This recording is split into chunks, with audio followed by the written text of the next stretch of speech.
All right. Hello again, Avengers, and welcome to another exciting daily vlog. This is Daily Vlog 2026, number 84, 85. I was close. So, today, I needed a drink.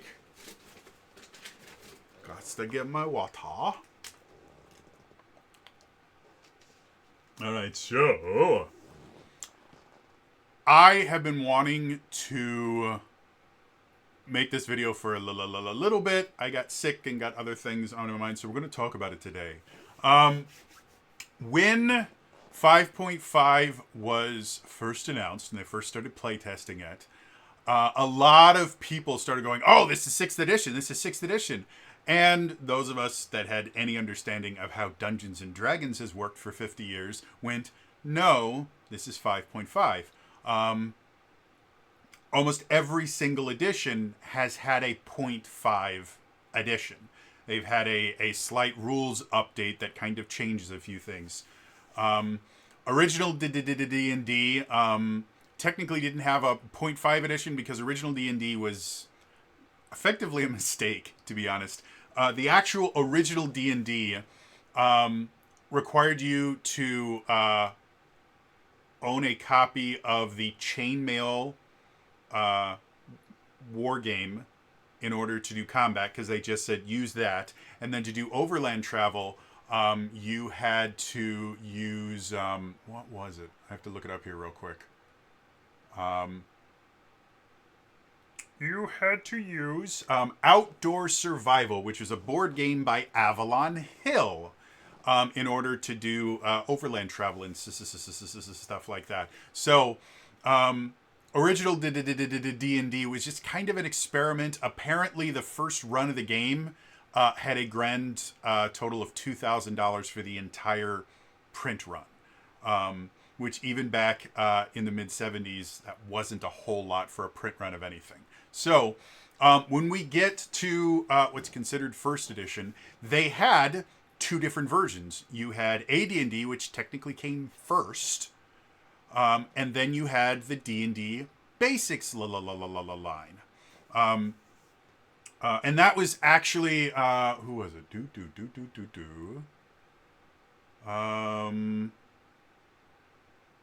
John Eric Holmes approached TSR and said, hey, AD&D is fine, but it's a little bit complicated. Can we have... do you mind if I just take OD&D and like refine it and everything like that, and all the little errata and stuff that happened, and just put it all into like an intro version of the game? And that's where we got the basic set, and then the BX set, and then eventually the BECME set. So that was effectively the 0.5 version of AD&D. Second edition had a couple things. They had a reprint effectively in 95, I want to say. Something like that. They had they re-released the Player's Handbook with a bunch of errata and rules changes and stuff like that, and that was effectively the kind of 0.5 version of second edition. Third edition had the first officially named 0.5. Fourth edition had the Essentials line, and then fifth edition has, as we call it now, 5.5. So everyone was talking about it. It's like, oh, this is sixth edition, and again, one of the things that helped to kind of argue against that is the fact that 5.5 is not different enough from 5.0 to be considered a new edition. It was still effectively the same game. It used the same rules to govern how to resolve most situations. It just changed a lot of the numbers and a lot of the abilities. But the basic mechanics of the system were still the same. So it couldn't be a 6th edition. Because every single time you switch to a new edition, it is a massive change. Like, the entirety of the game is different. And I thought it might be interesting to talk about what a possible 6th edition might look like. Now, this is not me saying that Wizards of the Coast is starting to do 6th edition. I know I've mentioned that it was possible they might be kicking that around because 5.5 has not gone over well.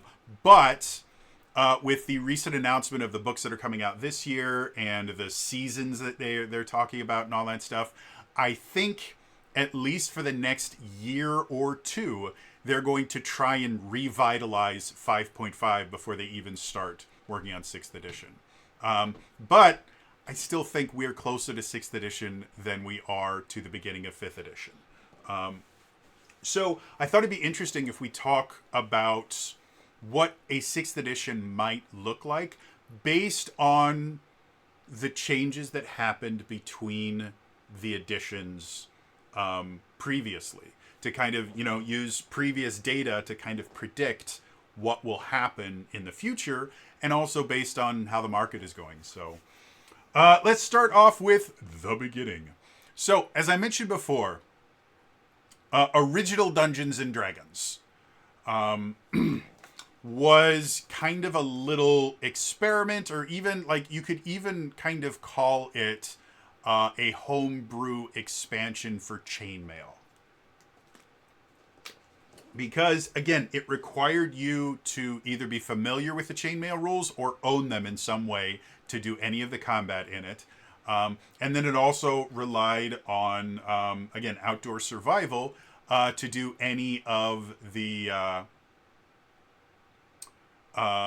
outdoor exploration, hex crawls and stuff like that. So it was quite literally just a couple people going, well, what if we played this game but different? As it got more popular, they realized that no, we need to actually create our own game. We can't just rely on these other games. There's also the issue of copyright and things like that, that if, Chainmail, first of all, if Chainmail went out of print, then there'd be nothing for them to do. They couldn't just take and reprint Chainmail's rules, because that would be a little illegal. And then if Chainmail does something very, very different that doesn't gel with Dungeons and Dragons, well, then there's SOL at that point. So the transition from original edition to first edition was based entirely around the fact that their audience wanted an actual game, not a supplement for two completely unrelated games. And so that's what first edition advanced Dungeons and Dragons was completely designed around, was this idea of, okay, we're going to actually make our own game. And because of that, a lot of things that had been mentioned in like magazines and stuff like that and been homebrew rules, they all got kind of codified and put into this original first edition. And it did change a decent amount of how the game played, compared to basic, where dwarf, elf, and hobbit were effectively character classes and not able to, humans were the only ones that could, choose their class. And the fact that they no longer use the term hobbit, because that was, I believe, trademarked by the Tolkien estate. They started kind of really codifying everything into the rule system. They now had their own combat rules. They now had their own overland exploration rules. They were kind of bare bones, but they were there.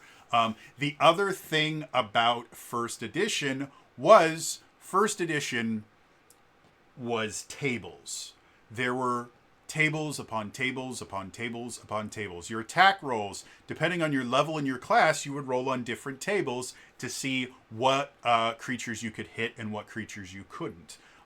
It meant that while you were playing the game, things could get bogged down really, really quickly, because your rogue would be rolling on a completely different table and sometimes using completely different dice for their attack rolls. Because again, you're not rolling like modern D&D. You roll a d20, you add a number to it, you compare it to a difficulty class. Early, it was just pick a table and roll on the table. And if the table didn't need 20 different options for you, then you didn't roll a d20. Sometimes you'd be rolling a d6 or a d8 or a d10. So That's what the big focus of switching from original D&D to first edition advanced Dungeons and Dragons was. We need to make enough rules for everything, and we need to, codify things, but they still kept a lot of things from kind of the board game days. Fast forward about a decade, little under, we get to D&D second edition. And the point of second edition was to simplify Dungeons and Dragons. Due to all the different tables and all the different supplements and all the different things that you had to kind of know, playing Dungeons and Dragons was a bit of a pain in the ass in the olden days. And so they wanted to make things easier for people to understand. We no longer have this massive list of character classes, which wasn't really that massive. I think AD&D only had like 10 or 12 different classes, and then some kind of offshoots of those classes. Now we have 4 kinds of classes. We have, and I have to look at them again, because I always forget. Said revision,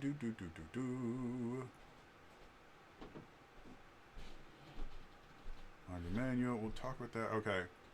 So, all classes were organized into 4 different flavors. You had warrior, you had wizard, you had priest, and you had rogue. And so this simplified things because if you guys have seen, I when I did my whole series, I was talking about, what is a fighter, what is a mage. When you really look at the genesis of the fighting man class compared to the magic user, compared to the priest or cleric, I can't remember what it was called in AD&D.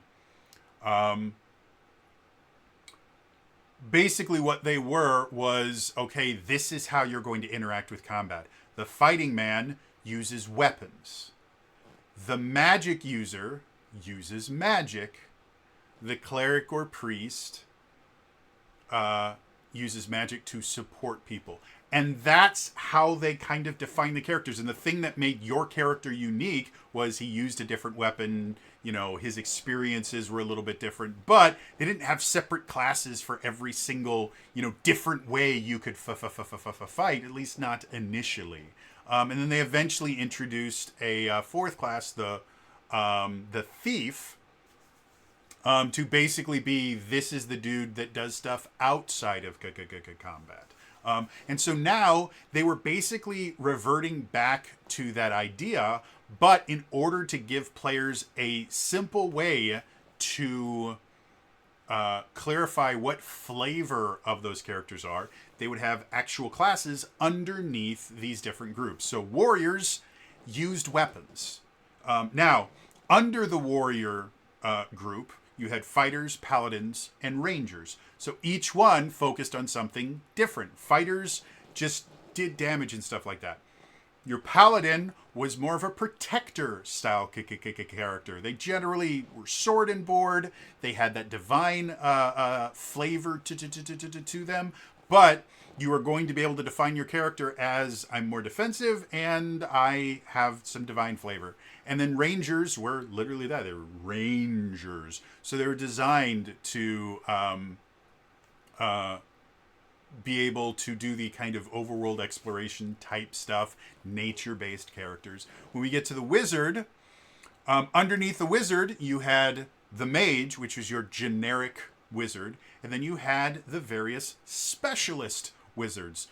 So in I can't remember if it existed in original D&D. I know it existed in AD&D. They had a class called the Illusionist. And it was a magic user that specialized in illusion magic. And it made for a very, very different character to play. So when they went back to kind of describing each one of the classes as in part of a group so that you understood that, yes, this is this one and this is this one, they expanded the illusionist into a bunch of different specialist wizards. You had evokers, necromancers. Basically, every school of magic got their own specialist wizard. And then mage was just the kind of generic one that could do a little bit of everything. And so that was the entirety of the wizard group. The priest group included the cleric and the druid, because both of them were support type classes that tended to heal and do things like that, keep people alive, rather than the wizard class, where it was exclusively I do damage type things. So they had both the cleric and the druid under the priest. Despite the fact that the cleric and the druid play very, very differently, they're still grouped into the idea of you're going to be a support class in some way, shape, or form. Then the final one, the final group was the rogue, and that included the thief and the bard. And basically, back then, the bard was just kind of a bit of a magic thief. It could do a lot of thief things, though not as good as the thief. But it also had some innate spell casting. So it was one of the first examples of a class specifically designed to kind of blend a little bit of martial and magic outside of things like, the fighter multi-class demi-human things. Like an elf could be a fighter wizard, or if we go to basic, the elf character was a fighter wizard. But this one is the first time they actually had a class that was kind of built around the idea of I can do a little bit of weapons combat, I can do a little bit of magic, but I'm mostly focused on being a rogue and doing roguey type stuff. So that was one of the ways that they tried to kind of simplify the game, was to go, okay, there are 4 different ways you can interact in combat: warriors, wizards, priests, and rogues. That's what we're going to group things in. The other really big change, which people will harp on all the time, it wasn't nearly as bad as people make it out to be, was the THAC0 system. If you're not familiar with the term, THAC0 stands for To Hit Armor Class 0. In 2nd edition, the lower your armor class, the more difficult it was to hit you. And so you actually had a number called your THAC0. And basically what that meant was if you had a THAC0 of 15, that meant if a target had an armor class of 0, you had to roll a 15 or higher to hit that character. So knowing the character's armor class, you would know exactly what number you needed to add it to your die. And then, depending on the armor class, if it had a positive armor class, you would subtract that from the THAC0. So if you had a THAC0 of 15 and you were attacking a creature that had an armor class of 1, well, then you only needed a 14 to hit it. I think another way you theoretically could have done that is you technically could have just added their armor class to your D20 roll. So again, armor class, you have a THAC0 of... you have a THAC0 of 15, but they have an armor class of 1. You could roll a 14 and then add the 1 to your D20, and it would add up to 15. I was not playing D&D during 2nd edition, so I don't know which one of those they used. I believe it was the subtractive model where you would just lower your THAC0. But anyone that was playing during 2nd edition, feel free to correct me. The same thing is true as if you could have negative armor classes too. So if you had a THAC0 of 15, which was a relatively high THAC0, like generally your THAC0 would be closer to like 12 or 11 or 10. Once you were playing the game for a little bit. But if they had a -1 armor class and you had a THAC0 of 15, well then you would subtract the -1 from your THAC0, so that would add 1 to it, and that meant that you had to roll a 16 or higher. Again, this was significantly more simple than uh, the process before, which was, okay, look at your class, find out their attack table, find out how it interacts, and then roll the die that corresponds with the table that you're supposed to roll on. So, as much as people kind of bitch and moan about the THAC0 system, it was a huge, huge upgrade, and it made the game much, much faster to play. And I get the argument that, well, once you understood your class, it really wasn't that hard. Like, you would know what was on the table. I know, but THAC0 is still faster than table rolling. And it standardized a lot of things. In second edition AD&D, most, not all, most things were resolved with a d20 roll. We'll get a little bit further on when the d20 is everything once we hit third edition. Really, the only thing that wasn't, there were a few spells that still uses percentile dice, and most of the rogue shit would use percentile dice. Basically, you would invest points into picking locks. I can't remember if detecting traps was another one that was percentile. I think it was. So a lot of the things that we now use for like skills, those were still percentile things that mostly rogues did. But again, it kind of combined everything into one congruent system. The other thing that kind of points to them kind of reacting to their audience was their reaction to the Satanic Panic. If you're not familiar, in the 80s and 90s, there was this huge movement that was later referred to as the Satanic Panic. I don't know if they called it that back then, but effectively, it was a bunch of mothers that were worried about satanic influences in everything from rap music to board games. And D&D got it hard. In D&D, there were devils and demons that you could fight against. There were quite a few different anecdotal kind of stories about D&D groups, you know, worshiping devils and brainwashing people. There was even an instance where Dungeons and Dragons is actually blamed on this kid getting lost in these steam tunnels underneath his school. And it eventually was turned into a movie starring a very, very young Tom Hanks called Mazes and Monsters. And if you've never seen Mazes and Monsters, you owe it to yourself to see it at least once. I'm going to let you know this right now. It's not a good movie. There is nothing redeeming about it besides the fact that it does show what some people thought Dungeons and Dragons really was. So, in order to deal with the immense amount of hate that was getting thrown at Dungeons and Dragons, they removed all references to demons and devils. They renamed them. What did they call them? Tanari and the Betezu.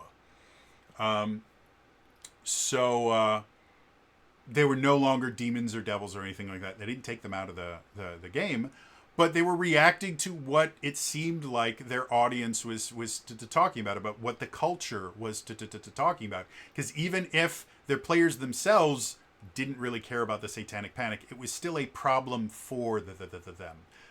Another thing that was kind of interesting was one of the problems with AD&D and original D&D. Excuse me.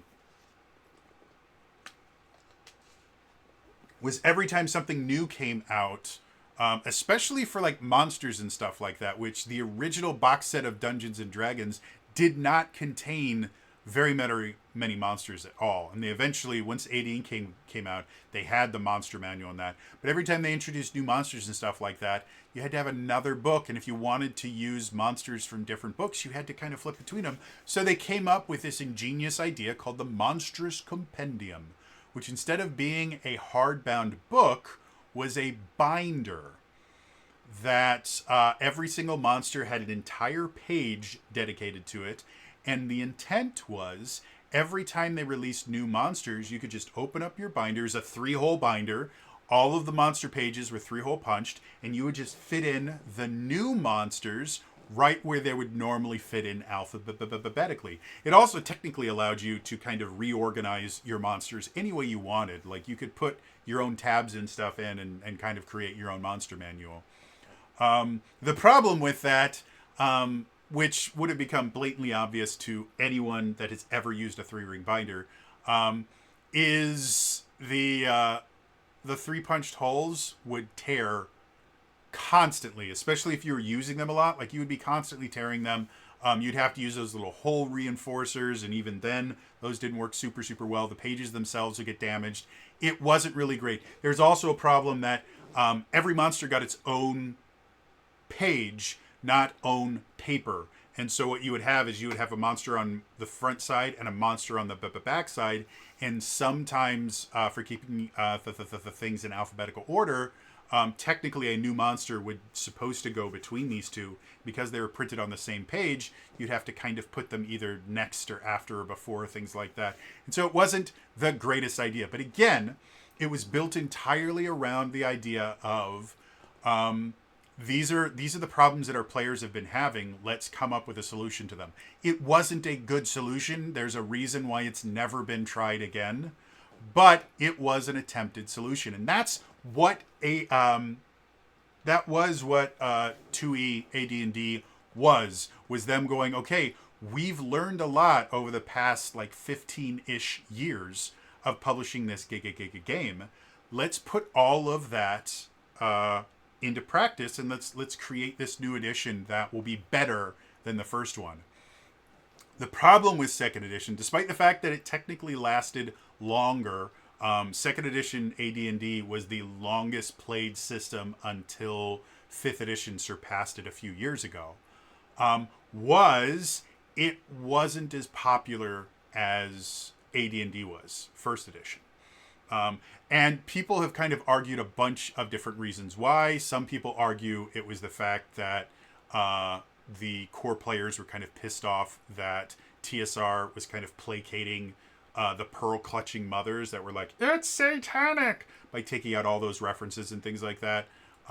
Some people didn't like the kind of quote-unquote simplification of the game. They liked the complexity and having to be able to understand all the different tables and stuff like that. Very similar to what happened when we talk about the difference between 3rd and 4th edition. And people already had Dungeons and Dragons books that they could play. And adventure modules that they could play. So it wasn't like if they didn't buy the new books, they just had to stop playing Dungeons and Dragons. So AD&D did not sell as many books as, or second edition didn't sell as many books as first edition. But again, this was their first attempt at, okay, we've learned things, now let's put those rules into practice.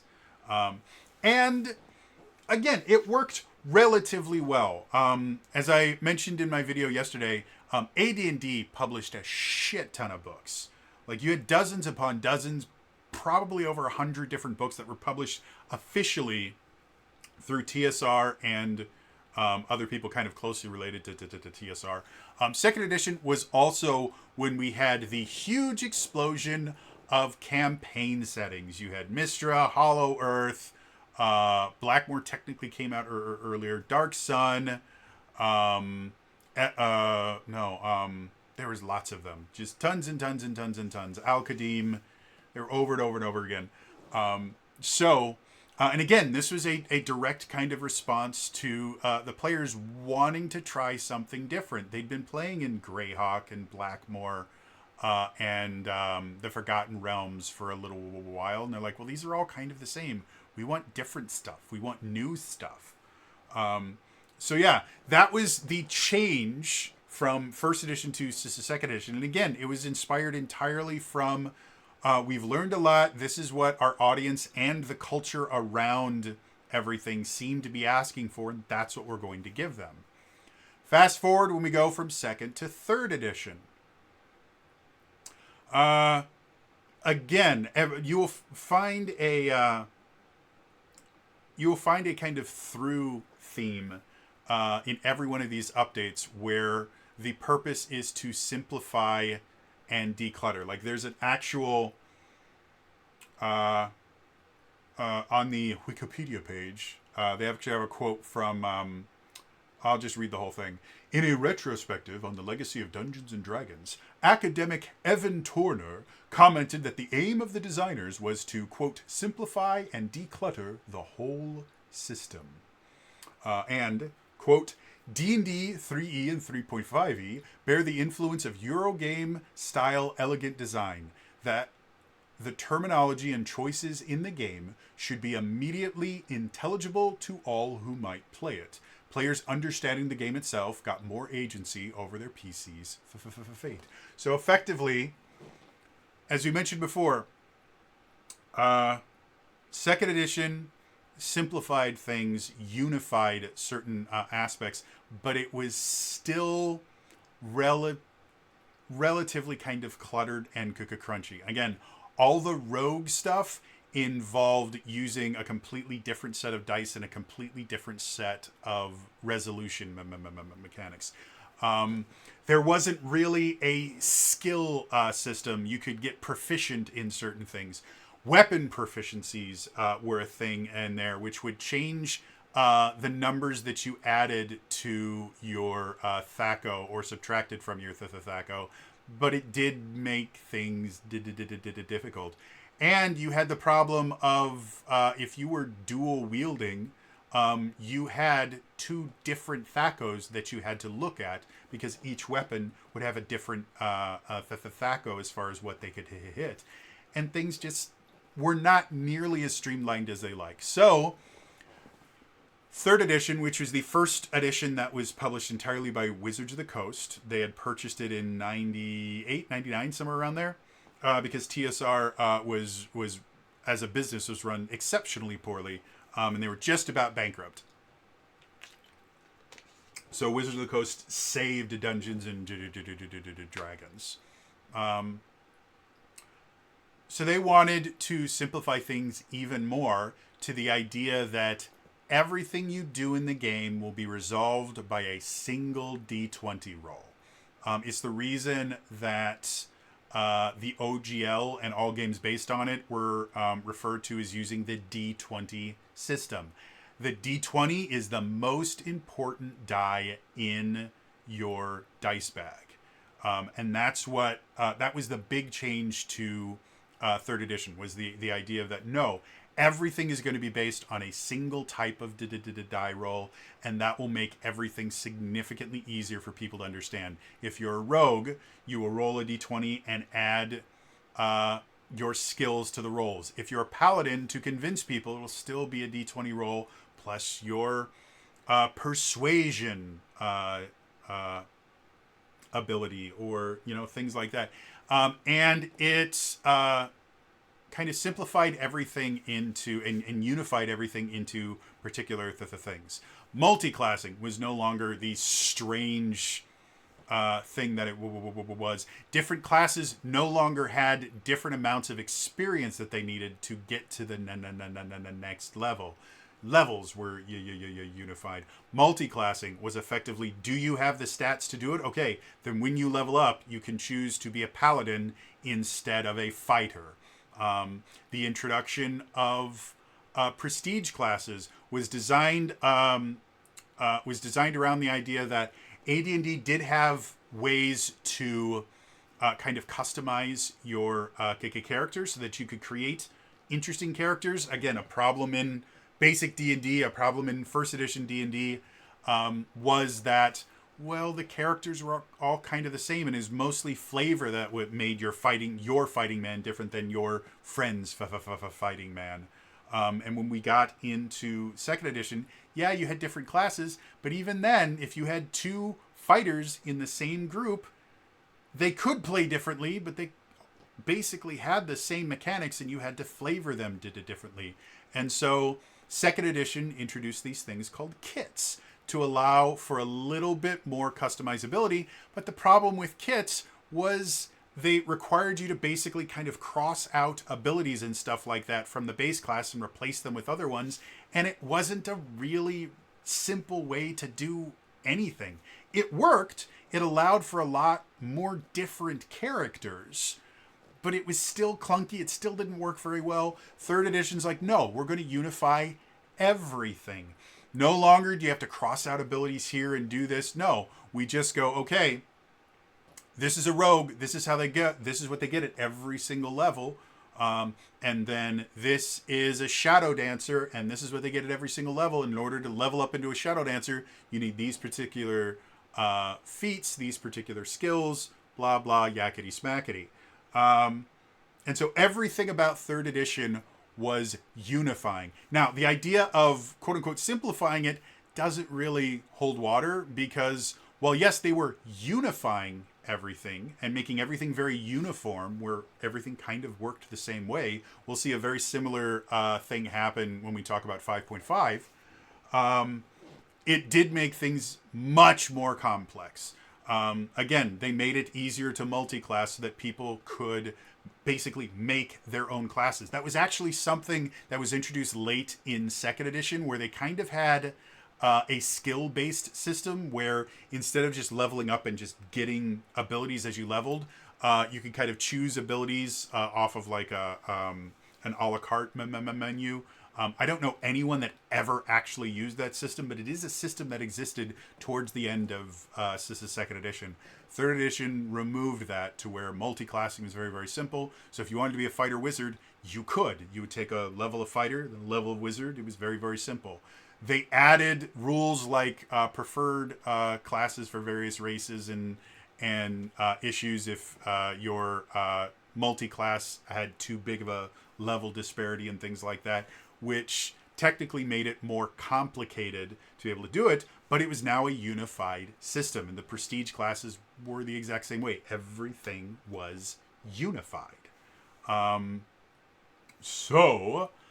In order to add that kind of a la carte aspect to customization and to deal with not just weapon proficiencies, which used to be a thing that fighters got to deal with a lot, and then a few other classes did, and then everyone else is just kind of like, okay, these are the weapons I can use. They created the feat system, which allowed for more piecemeal customization. And it was, again, all unified. By creating the feat system, it allowed the game to change how you play your character without needing a completely new system every time you did it. So, like, for weapon-based classes, you wanted to be really good with two-handed weapons, where you could take the various feats that were designed about that, getting cleave, getting power attack, and other things like that, were very, very useful. For magic, if you wanted to use meta magic and things like that to kind of modify your spells, you could do that using the feat system. Again, the whole thing of third edition was unify everything into very simple to understand systems. They were very, very complex systems, but the basic ideas behind them were not. And again, this was built entirely on the feedback and the culture of the time. At the time, being able to create these really interesting, unique characters was becoming significantly more common as the just kind of vast breadth of TTRPGs were existing. Being able to create your own little custom character that played different than everyone else's was starting to become a more common thing.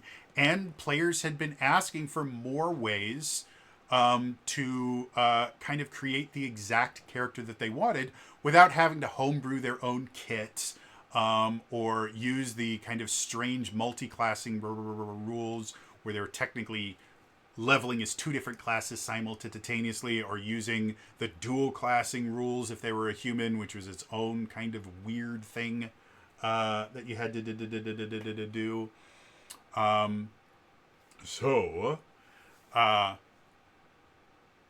all of that fueled into the idea of the third edition. We want unified systems. And then the final system that they added was the skill system. And this was meant to deal with all of the non-combat proficiencies. You know, all the different things that it used to be that rogues had to have, you know, all these different skills that use percentile dice and that. Nope, we're going to codify it. All of that is going to be on this relatively large list of skills, and you would invest points every single level into the skills that made your character unique.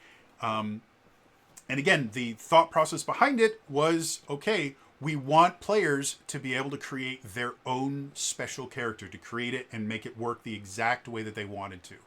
What it turned into, especially once we got to 3.5 and all the different splat books and things like that that existed once 3.5 came out, was it meant that all characters had to be specialized. Because if you weren't specialized in something, if you spread out your skill points as you leveled up, instead of always putting your skill points into the initial skills you picked at level 1, you very quickly couldn't actually make your checks anymore.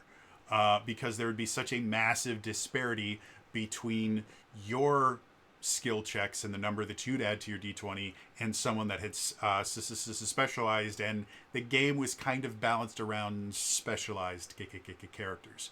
But again, it was a reaction to the players going, I want to be different. I want to be special.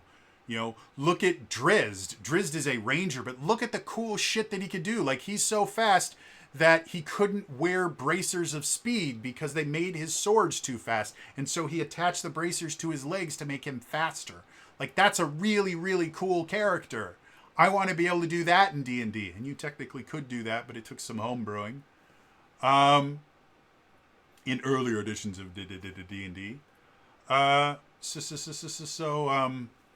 that was, you know, the change from second edition to third edition was unification.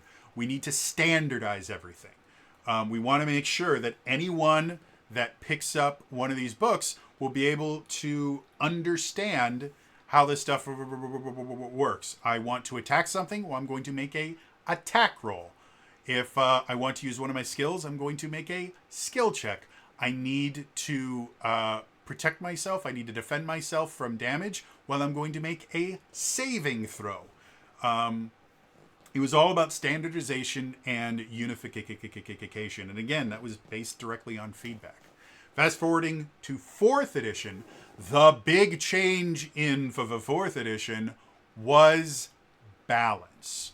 As I mentioned before for 3rd edition, 3rd edition, especially towards the end, required specialization. Your character had to pick at level 1 what they wanted to be the best at, and they had to continue improving that all the way to level 20 or however far you got. And if you ever deviated from that initial plan at level 1, you would instantly be less powerful than everybody else. So as much as the idea behind 3rd edition was, let's allow players to create their own custom characters that feel uniquely theirs, what it would eventually turn into was, let's allow them to pick the build that fits closest to the character they have in their mind. And you would have these kind of pre-built characters from level 1 that would go adventuring. Now, is that the only way to play? No. I know there were lots of people that had unoptimized characters and stuff like that. And with a good dungeon master, you could still have a lot of fun. But the overarching theme of 3rd edition was specialization. When we get to 4th edition, they wanted, again, that simplifying thing. They wanted to make things easier for people to understand.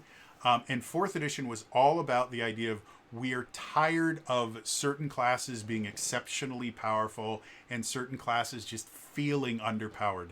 A fighter in 3rd edition, while it was very useful, still felt bad when they were playing next to a wizard, especially as they got to higher levels. The same thing was true about things like paladins versus clerics. at high levels, clerics felt exceptionally powerful, especially depending on the deity that they picked, because their deity might allow them to use the same weapons that their paladin counterpart could use, and the same armor that their paladin counterpart could use, but they also had access to a full spellcasting list of a bunch of really, really powerful spells. And so, the martial caster divide that everyone talks about, that was what 4th edition meant to fix, in addition to just allowing everything to, again, be standardized and unified. We will see kind of the same thing happen in 5th edition, and then especially in 5.5, the idea of standardization became a mantra at that point. So when you were picking your character, or when you were creating your character in 4th edition, it became very, very simple. You chose a race. That race would come with one racial ability or one racial power that lets you do something that nobody else could do. Then you would pick your class, and part of picking your class would be you would choose 2 or 3 at-will powers, depending on the class. Some classes had a built-in at-will power that you didn't get to choose, and then you chose 2 more. Other classes just let you choose all 3 of your at-will powers. Then you would choose 1 encounter power. You would choose 1 daily power. And so every single character was built the exact same way. You no longer had, the rogue spending 20 minutes figuring out which of the 27 skills they were going to invest in, whereas the fighter got to pick like 2. You no longer had the wizard taking an hour and a half to pick the spells in their spell book and which ones they were going to prepare every single day. No, everything was standardized. 3 at-wills, 1 encounter, 1 daily. Every level, every single class got the same choices. At 2nd level, you always got a utility power choice. At 3rd level, you got a choice of a new encounter power. 4th level, and it went on like that over and over and over. Everything was even more standardized than 3rd edition, which again was a reaction to 3.5. 3.5 had become so complex and so confusing that 4th edition's like, no, we're going to standardize the things. We're going to get rid of a lot of the bloat. We're going to get rid of the fact that it takes 7 hours to build a new character in 3.5, and we're going to just make everything simple, but we're still going to keep the customizability that people have loved from the 3rd edition. And so the customizability for 4th edition came from which powers you chose. It also gave the game designers a lot of freedom to modify how different classes play by simply adding new powers that you could choose. It meant that the fighter itself could be built in so many different ways that you wouldn't need a kit to modify it or take a bunch of feats to make sure that yours was different. Right from level 1, your fighter that specialized in using 2-handed weapons and like charging was going to play very, very differently than the fighter that went pure sword and board and defensive abilities. And it made for a very, very engaging game. Now, some people claim, oh, it was only a combat simulator. And those are people that either never played the game or never really gave it a chance, because they also expanded upon the skill system. Again, the whole purpose of the skill system in 3rd edition was to deal with the fact that playing a rogue or playing a character that specialized in non-combat abilities, you had to use completely different systems to do that, and it was almost a different game. So 3rd edition, okay, we're going to use skills for everything. 4th edition, they standardized things even more with a couple things.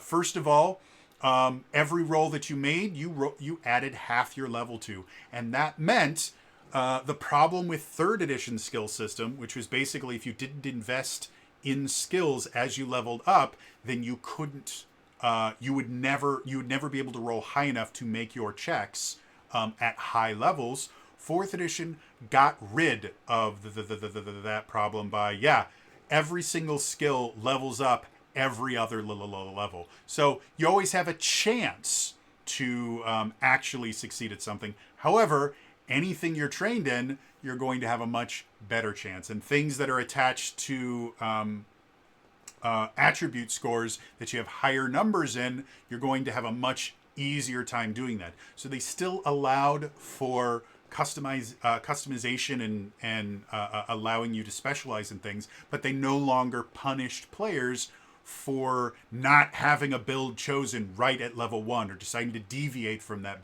build, or not really understanding that you had to specialize in order to succeed. They also introduced skill powers, which were kind of based off of some of the feats that existed. There were skill feats. Feats weren't exclusively combat things. There were certain feats that allowed you to use your skills differently, but they were kind of weak. When we get to 4th edition, they added skill powers, which meant that you could use your skills in different ways.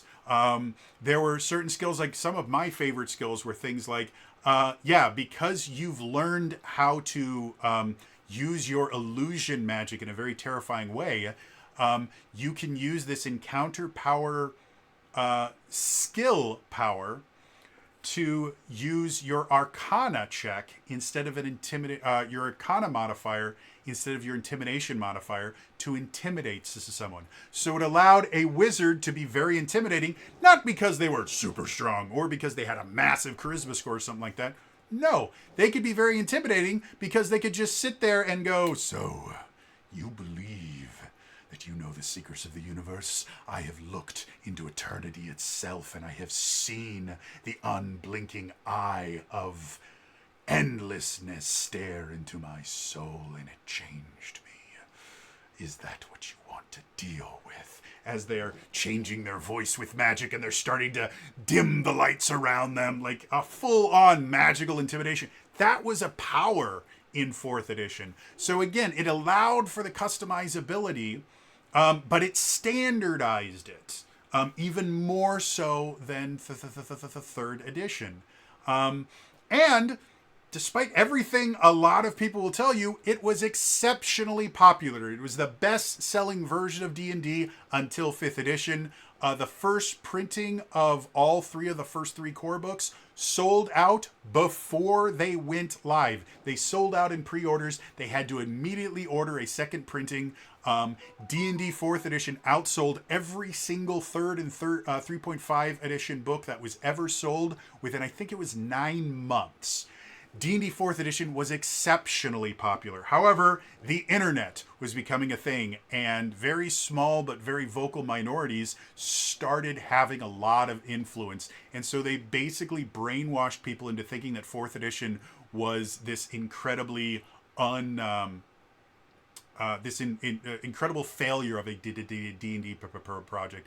And it got to the creators themselves. They were constantly getting all of this feedback in ways they were never able to get feedback before. The internet and things like that allowed for, and especially things like forums and message boards and things like that, it allowed for feedback to happen so quickly that they were able to react incredibly quickly to what the players were knowing, and they were able to find out what the players wanted to tell them very, very quickly. And what that meant was this very, very vocal minority kind of convinced a lot of the people making 4th edition that it was this abject failure, despite the fact that they had all the numbers in front of them. And one of the things that kept coming up over and over and over and over was this complaint of, well, this isn't my Dungeons and Dragons. I miss 1st edition. I miss 2nd edition. I miss real Dungeons and Dragons. I miss old school Dungeons and Dragons. And that gets us into our transition to 5th edition. 5th edition was groundbreaking for a number of different reasons. First of all, it was the first edition of Dungeons and Dragons that was designed through playtests. It doesn't mean that they didn't playtest earlier versions of Dungeons and Dragons. Every single time they switched to a new edition, they did shit tons of playtesting. This is the first time they actually asked the fans to playtest for them. Now, they also had internal playtesting. Nothing that ever got shown to players was not first playtested by Wizards employees and trusted other people that were official Dungeons and Dragons playtesters. However, 5th edition was again based around the idea of we want to give you guys the game that you want. So we're actually going to ask you. And again, a lot of the feedback that they were getting was it's so different. I want to play old school D&D. I want to play old school D&D. And so if you look at some of the early playtest materials for D&D Next, they actually threw away the skill system. Because again, that was something that was invented in 3rd edition. That was modern D&D. And they wanted your attribute scores to mean something. So they actually got rid of skills at first. And they went, no, everything is going to be based on your attribute scores. We're just going to use the attribute scores. Those are the only numbers you're going to add. And then you will have class features and things like that that allow you to do extra stuff in certain instances. Like you might have demon lore as one of your skills, which allows you to use your attribute scores to learn different things or do different things. But everything was going to be based on those scores.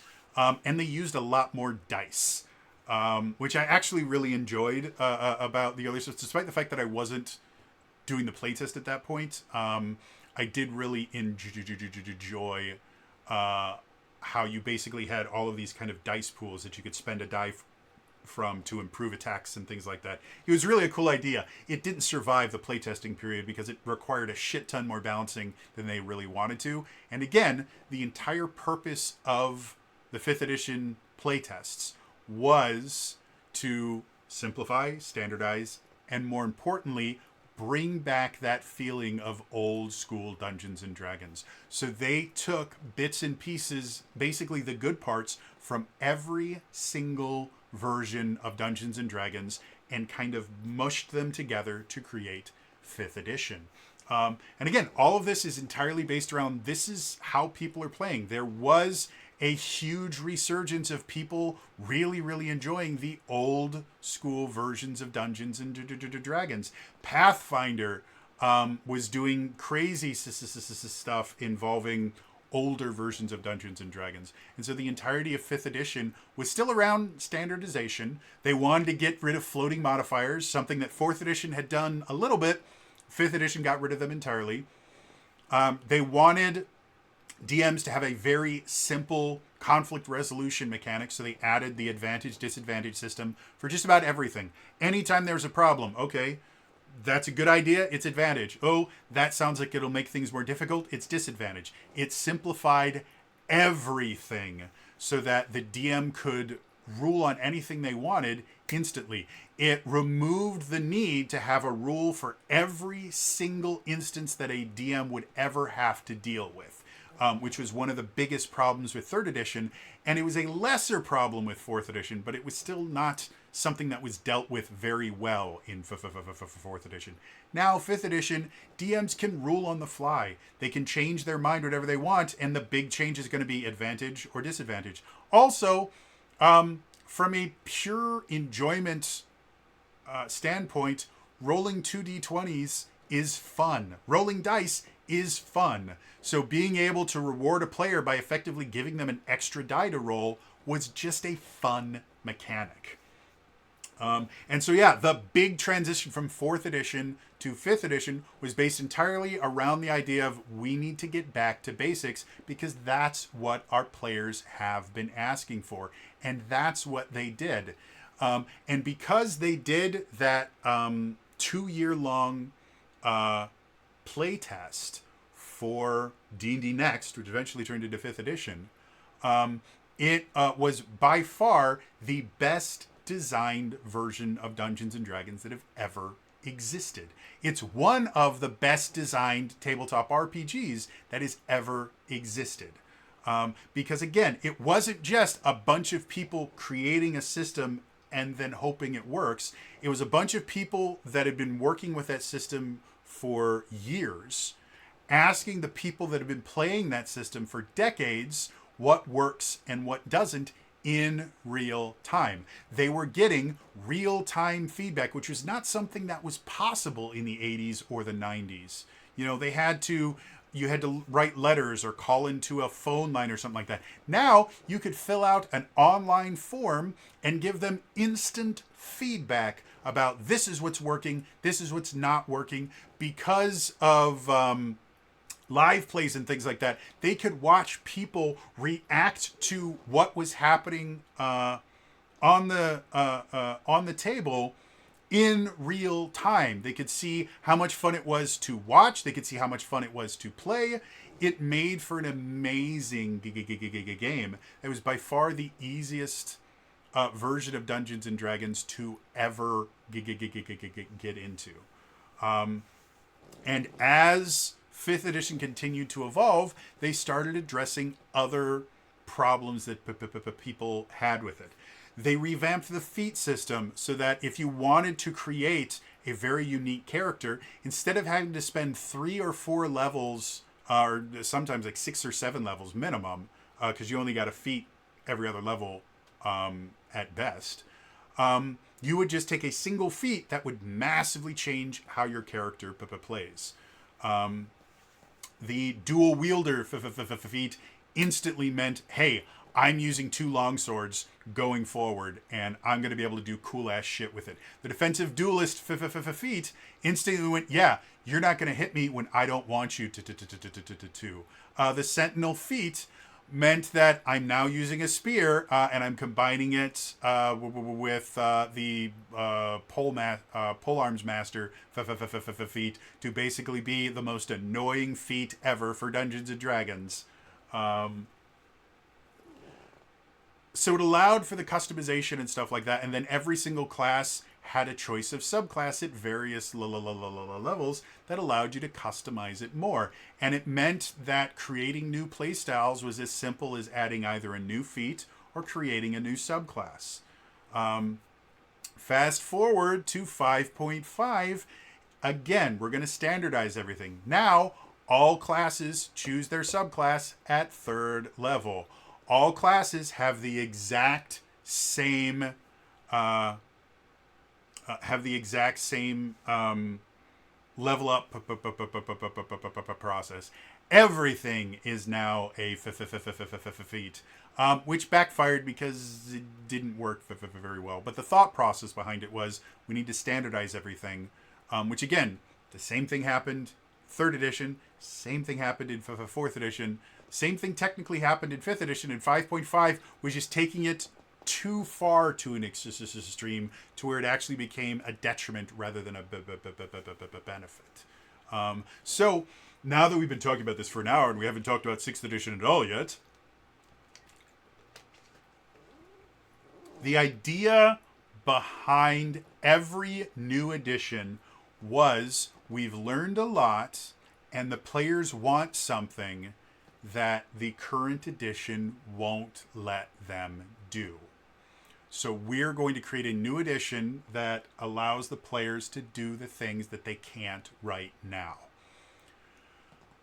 So, what do I think a 6th edition of D&D will look like? Well, if we look at what players are asking for right now, and we look at the tabletop market as a whole, what are the TTRPGs that are making the biggest waves right now? They are narrative focused. They are, for lack of a better term, shorter TTRPGs. And they are TTRPGs that allow you to create very unique, spectacular characters. You know, Daggerheart. Again, only to 10 levels, very heavily narrative focused, and powers based, like fourth edition, where you have these abilities that aren't just I make an attack. Now you have I do this and this and this, and it does all these cool things. And the ability to flavor your classes and to flavor your characters and have the narrative be the most important the thing. Skill systems being replaced with skill phrases and the things like that, so that you can really create a unique character. I think that is what 6th edition is going to try to emulate. Something that allows a more narrative focused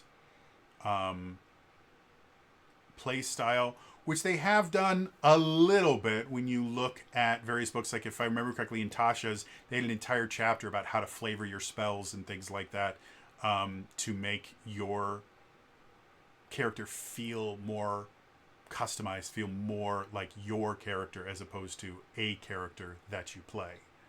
So I think when we eventually get a 6th edition, which I think they're bare minimum, they're starting to toss around ideas right now, because I think 5.5 is enough of a failure that they've realized, yeah, we should probably be thinking about what we can do different. But I think we're going to see a modification of the skill system to where it is more open-ended. I think we're going to see it's still going to remain a class-based system. I don't think you can create a version of Dungeons and Dragons that feels like Dungeons and Dragons without it being class based. But I think the classes themselves are probably going to take a few more lessons from 4th edition than they did here, where you are going to have more choices when you level up your class. Very similar to things like the Battlemaster fighter or the various other classes where you kind of get choices when you level up, as opposed to just, no, this is how you do it. Even the Ranger, I guess, was based around the idea of you get to choose between 2 things on a lot of their level ups. Or at least the Hunter Ranger was like that. So I think we're going to see a little bit more along that line of a more freeform skill system. I think they're still going to have set skills, but they might take like a lesson from like the Essence 20 system, where you would have set skills, but then you have kind of specializations that are amorphous, and you can create your self, which is kind of existed in other TTRPGs as well. Not in the exact same way. The way that Essence 20 does it is still relatively unique. But I could definitely see them doing something like that. Like, you would have skill categories that you could invest points in, and then underneath those categories you could have specializations or focuses or something like that allows you to kind of tailor your particular version of that skill into something more unique. I think classes in and of themselves are definitely going to still be a thing, but they're going to be a little bit more amorphous, to where instead of having this is your class, this is your subclass, and this is the only changes you shall ever make, otherwise it will always be the same. We'll get a little bit more piecemeal construction of, okay, well, you're a fighter, but are you going to be a two-handed fighter? Then it's going to be this. And more so than like the fighting styles, which are okay, but they're not great. So more stuff along that lines. For Magic users, maybe specializing in particular schools of Magic does more than just give you a subclass. Maybe this school of Magic means that you can cast spells differently, or things like that.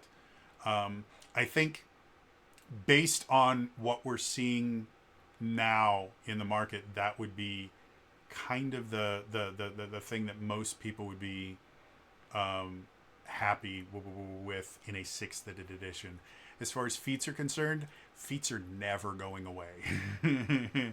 They were introduced in 3rd edition. We've had versions of feats in every edition since there. We're going on 26 years now of feats. They're not going away. I think they will probably revert them closer to 5.0 versions of feats, where feat is just a way to kind of subclass your character without needing a specific sub class. And I think that will allow for much more interesting characters and things like that. And I think it'll be something that players really enjoy. And then the final change I could see happening in 6th edition would be backgrounds being given a significantly larger importance in your character from a mechanical standpoint. We saw this somewhat in 5.5, where basically all the backgrounds give you a feat. I think a 6th edition version of it will basically make kind of very similar to how SS20 does it, where choosing your origin, your role, and your influences, each one is a different equal piece of your character that actually changes how you play it for the entire time. I think they're actually going to go... I mean, the original version of backgrounds in 5th edition kind of did work like that. The background ability, when people actually use them, did change how you play your character. It's just so... none of the published books ever really mentioned or focused on background features at all, and they very quickly kind of ditched them for, here, let's just give you a feat. Kids like feats. But I could definitely see 6th edition making backgrounds a more integral part of your character, and in the same way that races used to be a very integral part of your character, especially in 4th edition. Like, your racial powers actually changed how you played the character because they gave you a new tool for your toolbox.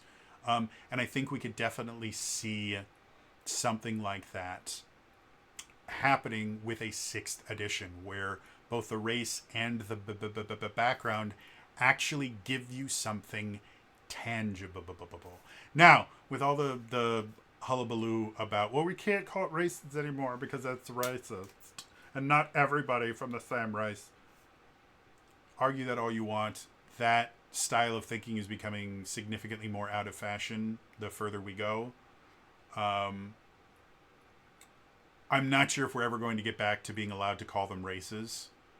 But I think we're going to start seeing it. If and when we get a 6th edition, I think we will actually see a return to a lineage, a race, a something where it's more than just flavor. It actually makes your character different, and your choice of lineage, culture, whatever, actually makes a different character. And I think the same thing will be true about backgrounds or whatever they decide to replace them with. I think there's always going to be a 3-part aspect to character creation now, because it's worked too well in 5th edition, and too many other TTRPGs nowadays use the 3-part character creation, where you have your race, your class, and your background. So I don't think that's going away either. I just think they will become more important and actually change. What I would really, really like is, again, very similar to how I think Draw Steel does this better than anyone I've ever seen. When you pick your race, you actually get a bunch of points that you can use to customize it. And there's a bunch of different options that you can choose. Like for Dragon Knights, you can be a winged Dragon Knight and have the ability to fly. You can be a Dragon Knight that can breathe fire. You can be a Dragon Knight that has a tail that you can use to do things with. And you can't have all of those at the same time. You have to kind of pick and choose what you want. But it means that your choice of race in Draw Steel actually changes how you play your character, and it makes it really, really fun to create a character in Draw Steel. And I would love, because again, that was how it worked in 4th edition. It's just you didn't get a choice within your race. Picking your race was the choice. And so I think, again, a 6th edition version will allow for more choices in your class, more choices in your skill set, and again, an emphasis on narrative focus over the hyper mechanics focus that D&D has kind of always been about. Now that doesn't mean like 6th edition is going to be Daggerheart. It's not. Daggerheart is always going to be more narrative focused than anything D&D will ever put out, because again, they still need to make it D&D. There's still going to be an emphasis on mechanics, but I think they're going to allow in 6th edition for more narrative flow, more rewards that you can give for narrative, more ways for the narrative of your character to influence the mechanics than they have currently in 5.0 or in 5.5. So those are my predictions for what we will get if and when we ever get a 6th edition. And again, if it takes us 10 years to get 6th edition, then we will probably get a very, very different 6th edition than if they start designing it next year. Because again, the tabletop market will have changed. And as we've seen thus far, Dungeons & Dragons is very, very good at changing with the market. But right now, that's what I could see as a 6th edition. Interested to hear from you guys. First of all, what do you guys think about the various transitions between editions? Did I leave out any kind of big changes? Let me know in the comments down below. And then what do you guys view would be the next logical step for a 6th edition? Do you think it'll just be a more distilled version of 5.0 or 5.5? Do you think, like me, it's going to be kind of a hard cut, different systems and all that? Or do you think it's going to be completely different? Let me know in the comments down below. Otherwise, again, that is all for me today, and I will see you guys next time. All right? Bye-bye.